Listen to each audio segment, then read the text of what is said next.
இந்த சளி மட்டும் ஒரு பொம்பளை புள்ளியா இருந்துச்சு அப்படின்னா என்னை இறுக்கி அணைச்சு ஒரு உமா தரும் அப்படிங்கிற மாதிரி கட்டி புடிச்சு உருளும். அந்த அளவுக்கு அதுக்கு என்னை பிடிச்சிருக்குது. அப்ப வந்து பாத்துட்டு போறாப்ல. சளி வந்துட்டு இப்படி காத்துல சுத்திக்கிட்டு இருக்கும். நம்ம உடம்ப பார்த்தோம்னா டேமேஜ் ஆன பாடி ஏறு உள்ள அப்படின்னு சொல்லிட்டு அடிக்கடி உள்ள ஸ்டே பண்ணிக்கிறாப்ல.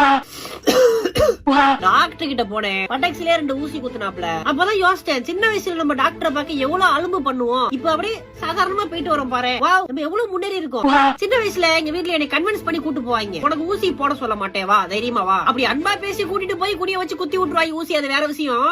சின்ன வயசுல இப்படி உட்கார்ந்து இருப்பேன். டாக்டர் இங்க உட்கார்ந்து இருப்பாரு, எங்க நைனா இங்க பக்கத்துல உட்கார்ந்து இருப்பாரு. டாக்டர் வந்துட்டு கேட்பாரு, ஊசி போட்டுடலாமா? நான் வந்து டாக்டரை பார்க்க மாட்டேன், இப்படி நைனாவை பாப்பேன். நைனா ஊசி போறேன்றாரியா பாரியா என்னன்ட்டு அப்படின்ட்டு. எங்க அப்பா அம்மா வந்துட்டு வேணாம் டாக்டர் வேணாம் வேணாம் அப்படின்பாங்க. கவுக்குன்னு கைய புடிச்சு திருப்பி விட்டு பின்னாடியே சொருவிடுவாங்க ஊசிய.